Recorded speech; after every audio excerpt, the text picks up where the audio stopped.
Oh, song stopped. Usually when that starts playing, I just start doing this. Makes me happy. Welcome, ladies and gentlemen, boys and girls, children of all ages. Steve with Sense of Fidelium coming at you with Clown Planet Daily Wrap Up on this election day, November 4th, 2024, 20 till 10, 9:40 to be exact, Eastern Standard Time.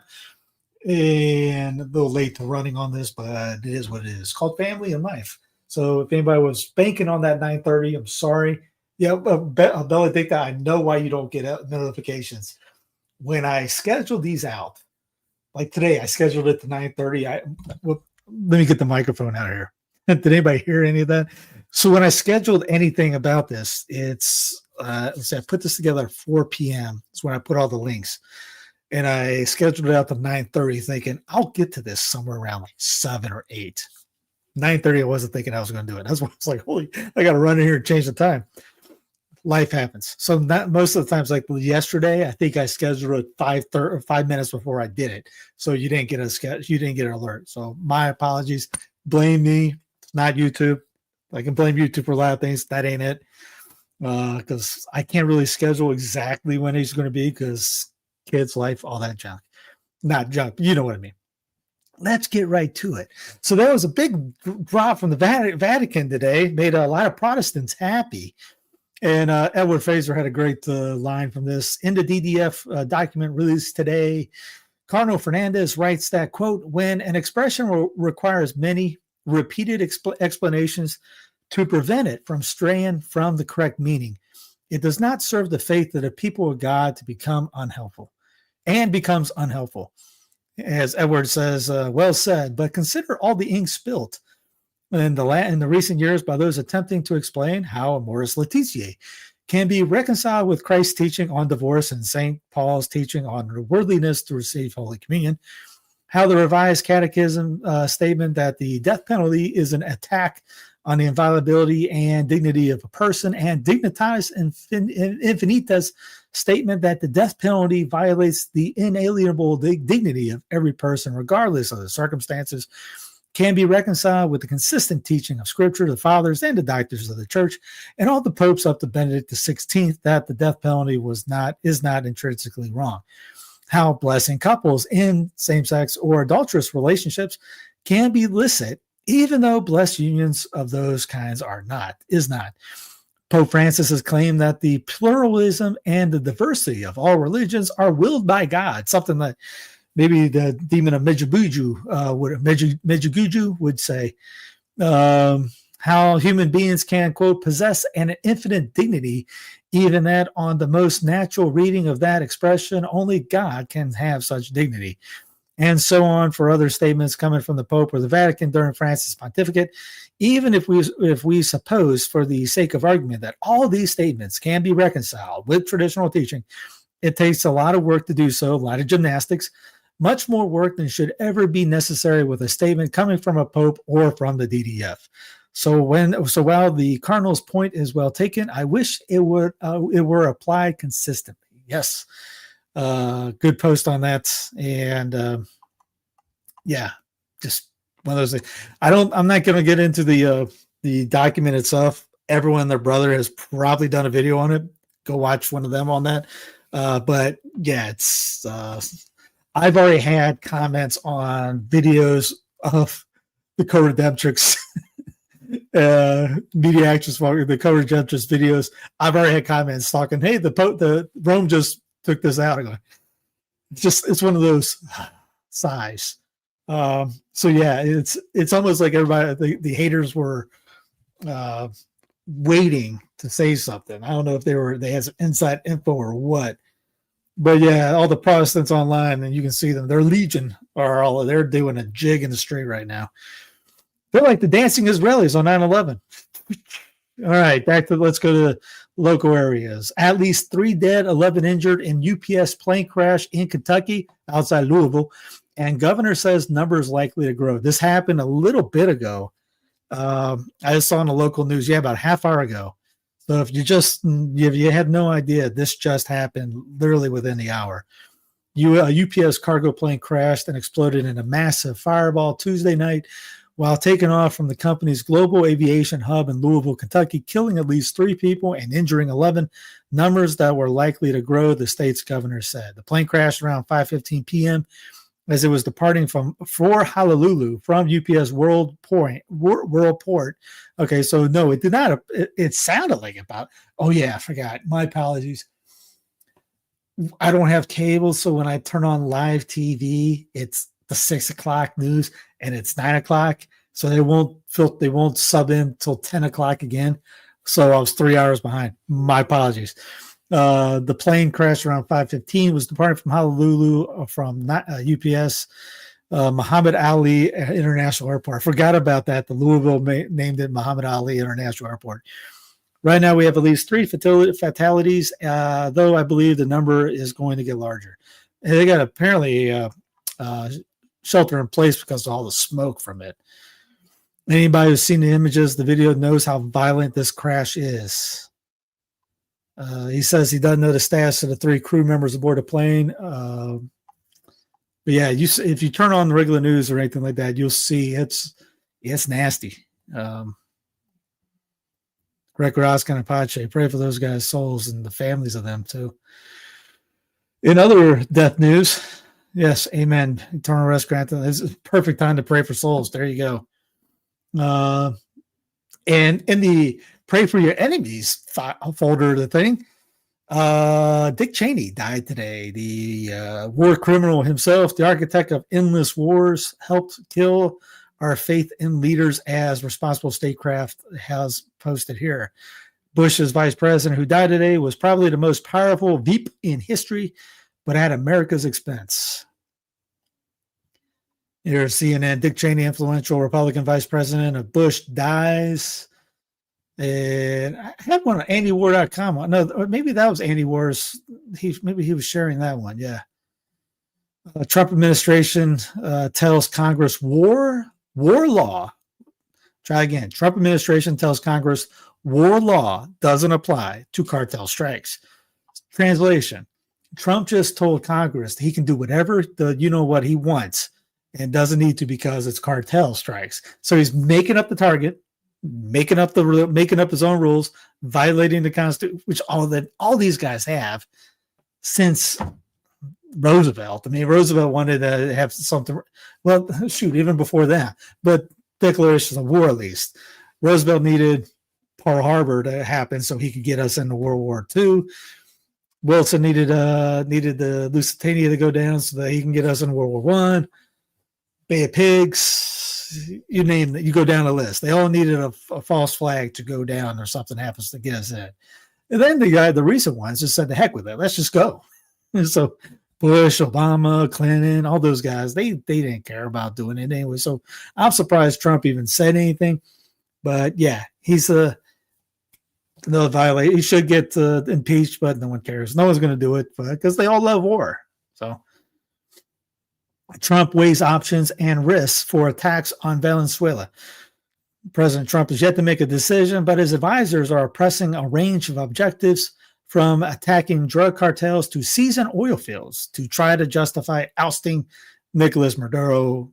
And who they want to put in? Oh, there's drop side news in Venezuelan opposition leader and Nobel Peace Prize winner Maria Corina Machado tells Bloomberg that the Palestinian armed resistance group Hamas is now somehow located in Venezuela.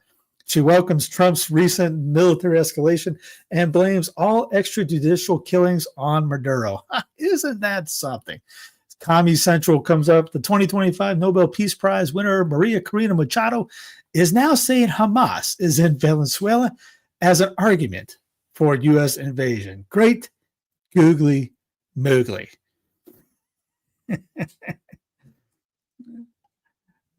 I don't think any of the history I learned in school has much truth to it. Probably not. I mean, just like yesterday, the secession of Panama, no schools ever taught that. Teddy Roosevelt was the one behind that put his people in the Panama, killed the people in Panama, the government, put his people in just so they could vote for secession, and then pretty much did a coup, stole Panama from them, hated Jefferson Davis over seceding from the Union, but He did it himself. He seceded Panama illegally from Colombia, and that's why the U.S. decades later gave Colombia tens of millions of dollars as a sorry, my bad.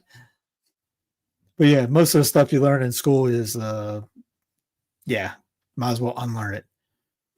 But yeah, Hamas is apparently in Venezuela. Right. James Lee goes, I don't mean to poo-poo the New York Post here, but based on Grok's estimation, if 1 million New Yorkers leave, the estimated rent impact would be a 14% decrease on the average monthly rate, which would mean Mandimi would achieve a major campaign promise without lifting a finger. Just goes supply and demand itself. And I was thinking this earlier, if everybody does leave, say that 1 million people leave New York to go to Florida, be funny.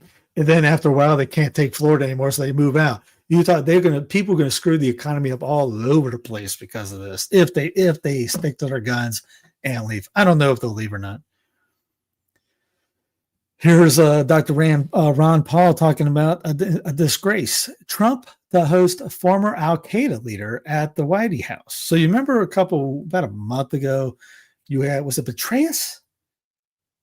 He sat down with the dude the king was asking, like, how are you sleeping? How are you like this? You know, how's the wife and kids? That was an Al-Qaeda guy.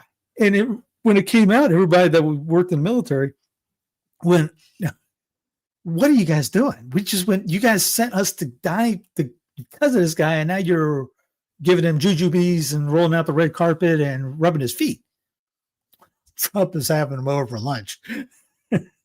Saudi Crown Prince bin Salman will visit Trump on November 18th. White House officials say. I forget, somebody has a good meme down here.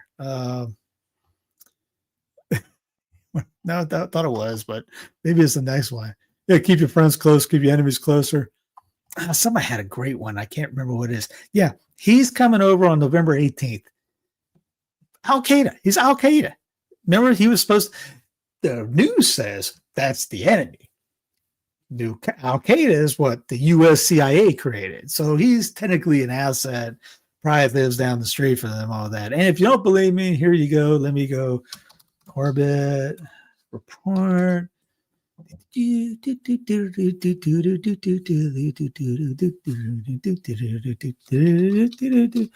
is it?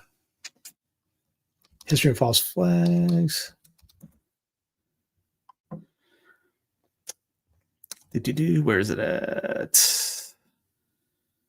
False flags history. Secret history of Al-Qaeda, part 3. War of Terror. I'll see if I get part 1 and I'll send it. There's part 2, Secret History of Al-Qaeda, 9/11, Secret History of Al-Qaeda, false flags, copy link. I'll put it in the text. I'll put it in the chat right here. If anybody wants to take a look at it.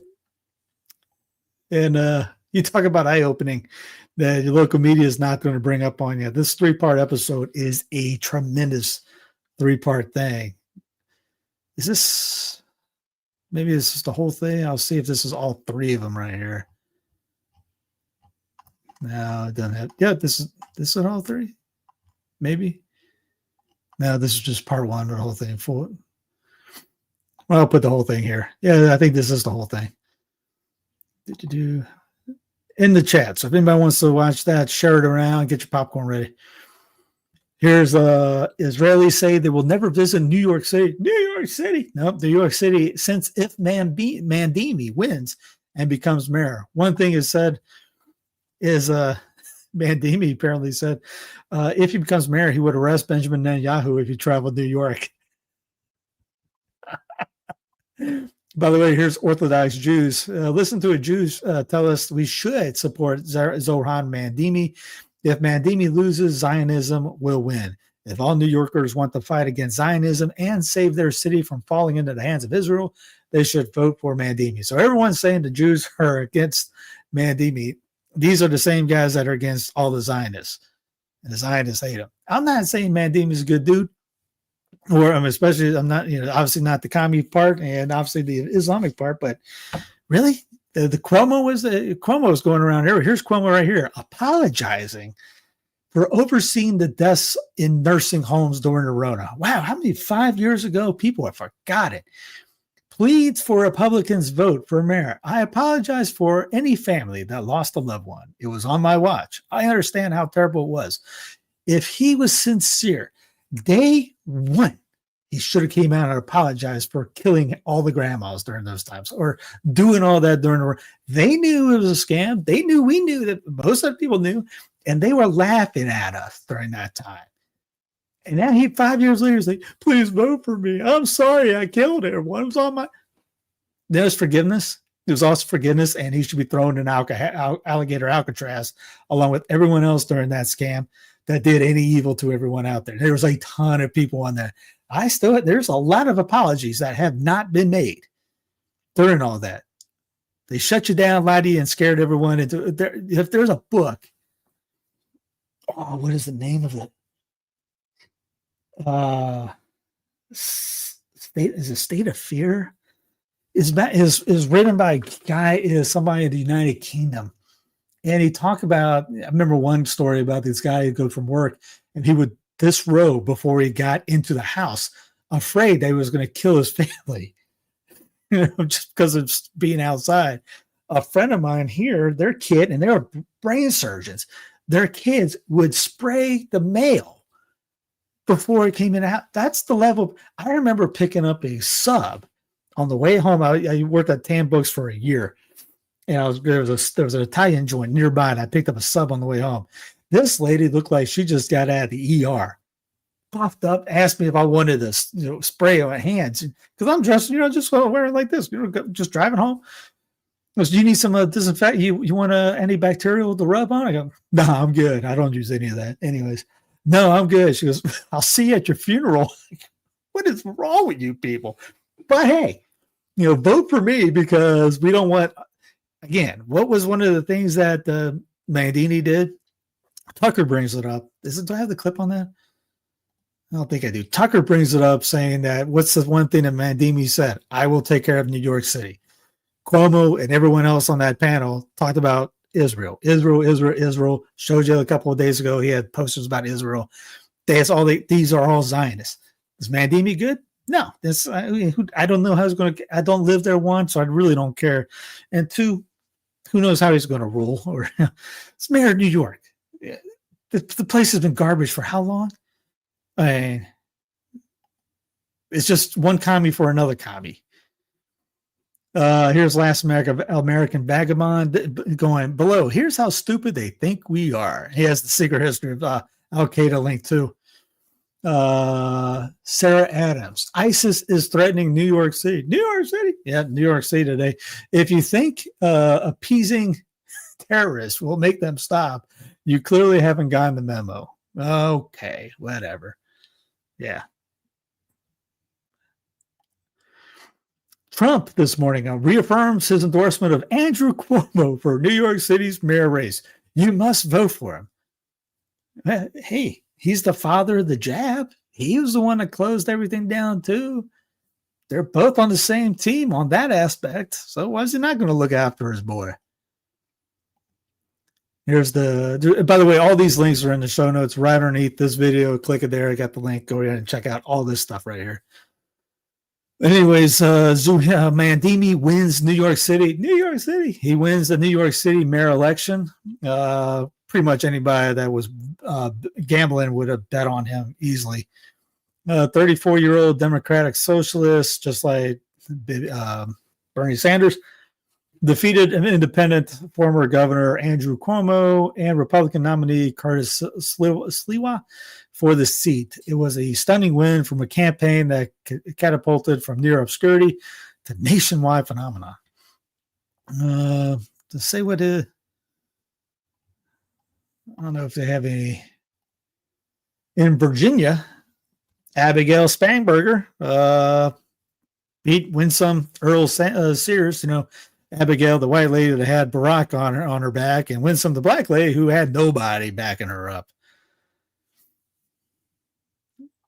And again, not too shocking. Richmond, blue. Here's the DC area, blue. Bigger city, Virginia Beach, blue. Norfolk, blue. Shocker. Where people actually live, or people that aren't nuts, they went red. Again, states are too big. This area right here, here's what Virginia should do.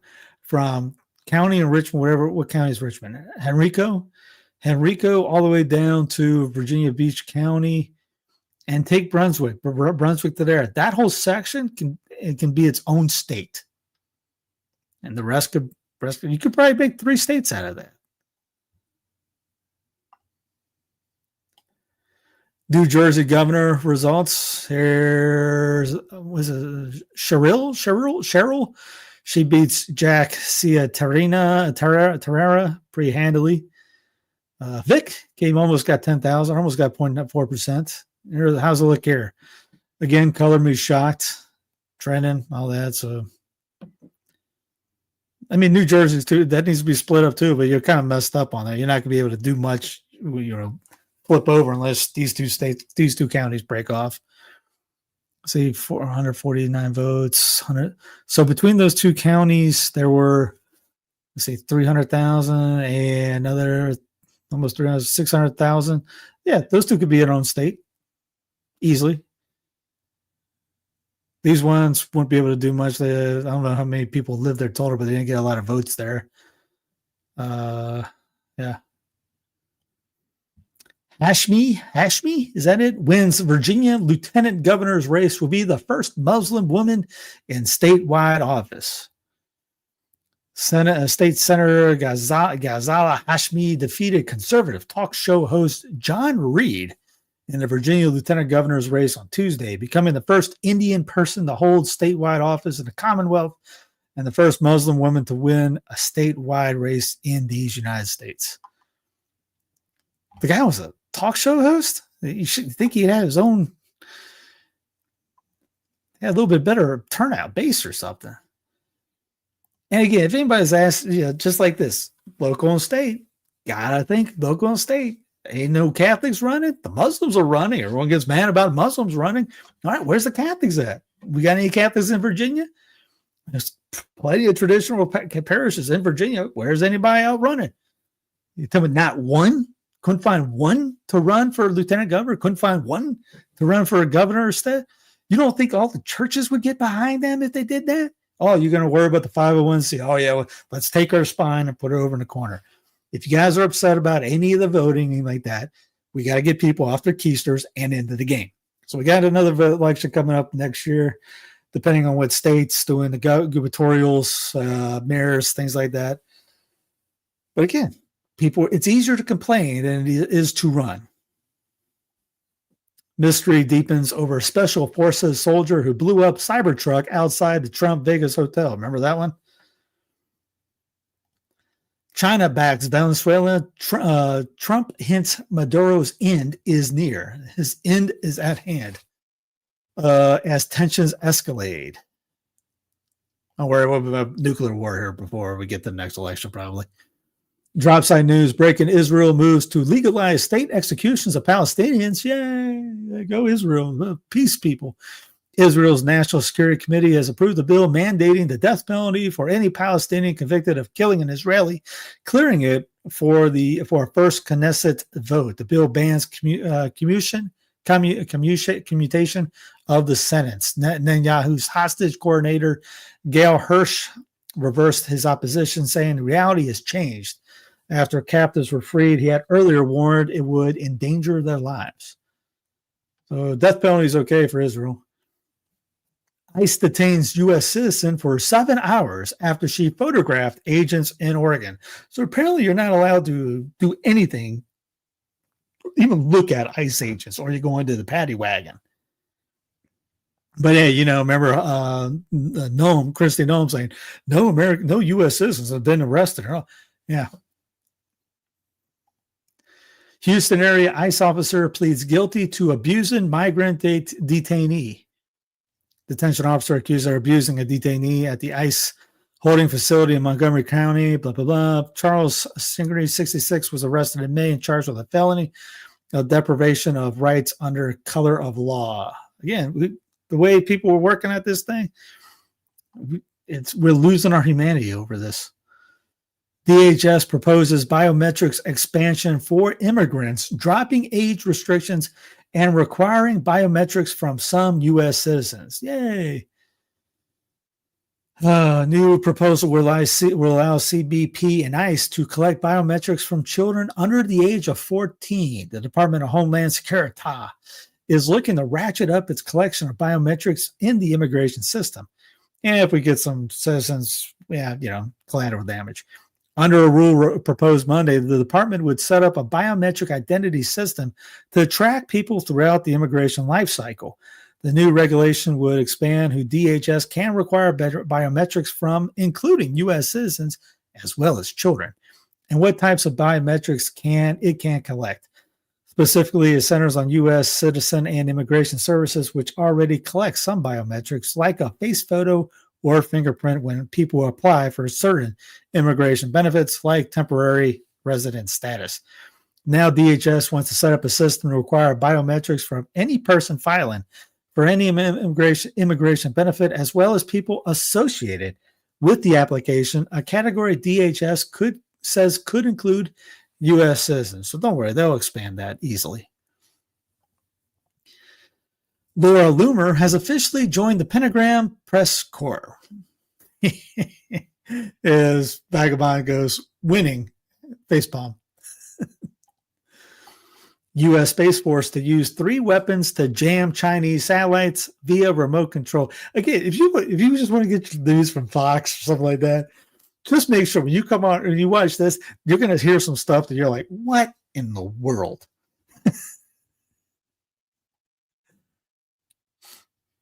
Here's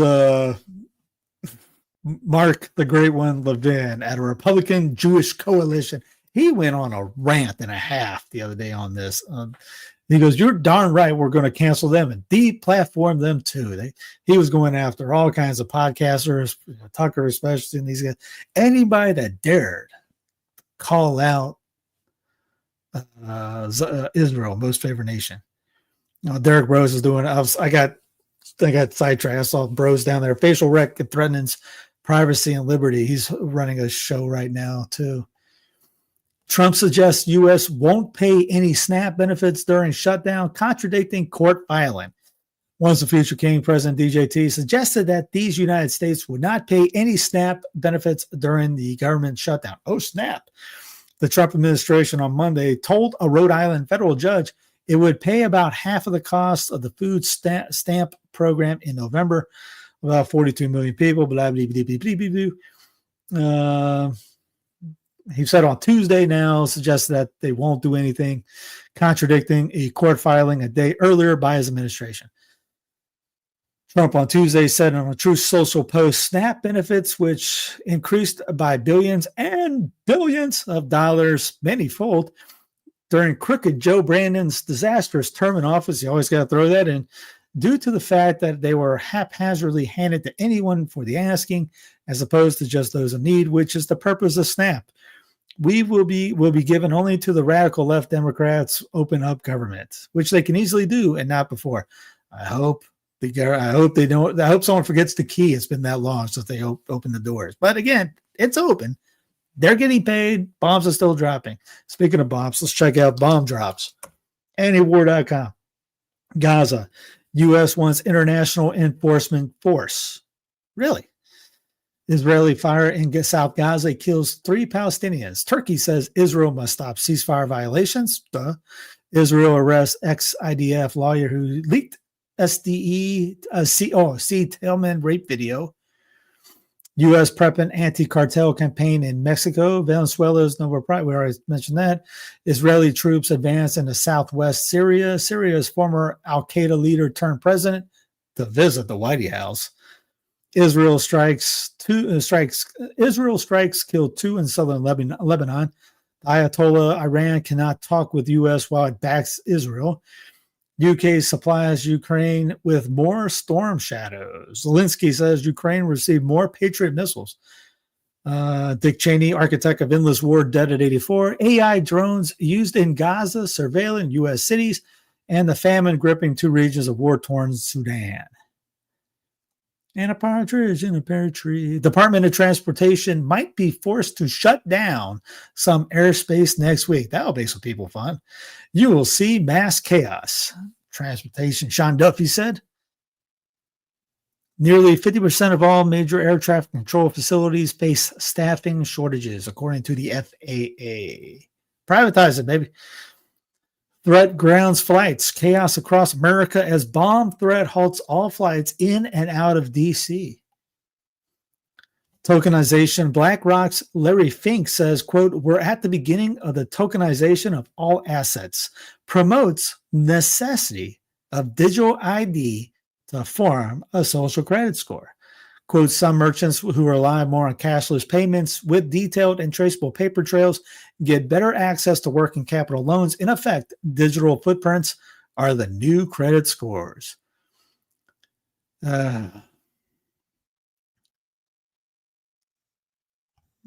Anyway, you want to link it? You want to look at it? There's later. There was him at the White House back in 2017. Oh, it was quoted? Man, I don't have to watch that. I can't play it because they won't like me playing that, but link that. You should check that out. 2024, Fink echoed a similar sentiment, but introduced the concept of digital ID without saying or revealing that everyone will have our own identification in his new digital sphere. Quote, we believe the next step going forward will be the tokenization of all assets, and that means every stock and every bond will have its own, basically, CUSIP, a 9-character numeric or alphanumeric code that uniquely identifies a North American financial security for the purposes of facilitating clearing and settlement of trades, which IDs most financial prospects. Earlier this year, he published annual chairman's letter to investors titled The Democratization of Investing. In it, he was dedicated sections of tokenization and digital IDs. He wrote, let's see, what exactly is tokenization? It's turning real-world assets, stocks, bonds, real estate, into digital tokens tradable online. Each token certifies your ownership of a specific asset, much like a digital deed. It's coming fast and too furious. All flights grounded at Brussels airport after drone sighting. No flights are currently landing or taking off at the airport in Brussels. So if you can't fly to Brussels, you're not flying to Brussels. Here's the Department of Transportation saying some airspace may close if shutdown continues. Rumors saying it's going to Christmas. Who wants to take the over-under? Zelensky says Ukraine received more Patriot systems. Mentioned that earlier from antiwar.com. Russia opened to sending hypersonic missiles to Venezuela. Yay! Weapon capable of carrying a nuclear warhead among those to be dispatched to tackle Trump's drugs offensive. Again, this could get nasty real quick. Russia drops record number of bombs on Ukraine as Putin sends air terror warning to the United States. A record 5,328 guided aerial bombs were dropped on Ukraine in October as Russia ramps up its aerial bombing campaign. They're pretty much lobbing it back and forth.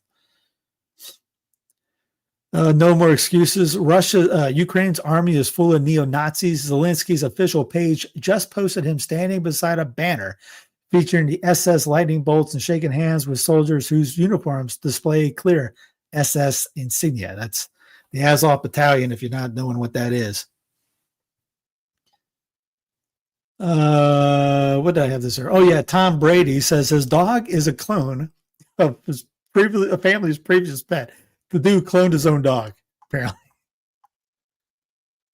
In other sports, FGCU, who I don't know who they are, Division 3, Division 2, maybe. Walk-on Brandon Dwyer went 4 years without scoring a point in a game. He has millions and millions of followers on social media from his road to 1 point content. In the first game of his graduate season, the arena erupted when he hit a three. Here he comes up here in a second. He comes around the wing. Where's he at? Come on, there he is. Off the kind of a pick. buries it, and place goes nuts. And then a couple minutes later, he hits another one. So he gets 6 points out of the game today.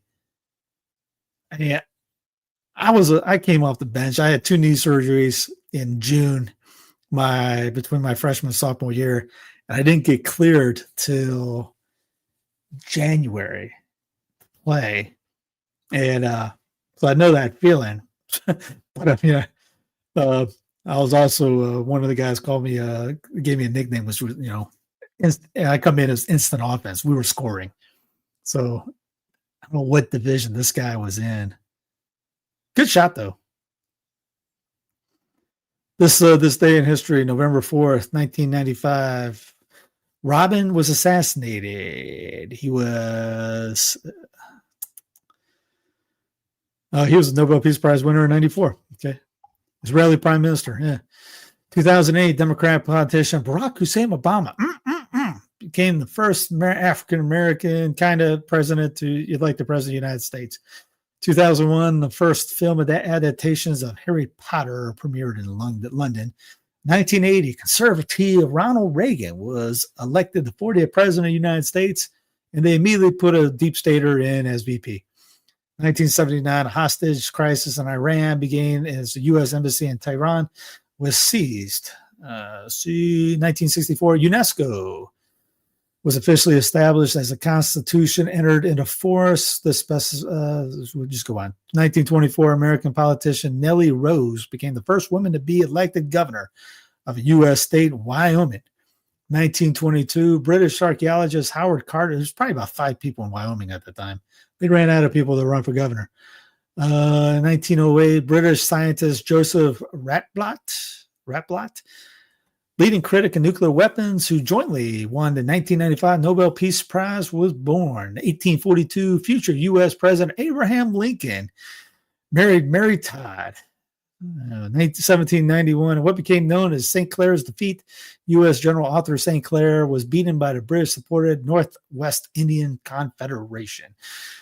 Thanks for tuning in, guys. Went a little extra this time. Anyway, God bless. Have a great night. See you tomorrow for Hump Day. Don't forget to hit like, subscribe, all that jazz below. Show notes, comment, all that. Click on all the share around the Coverdemetrics videos, just because. Why not? Share it to your, get the products all up. And don't pray, hope, don't worry. Literally, try not to worry too much of what the church is going through. There's that one, I'll post it on Twitter and repost it on the thing on the channel about don't worry, don't get an anxiety. Anyway, have a great night. Talk to you later. See you tomorrow.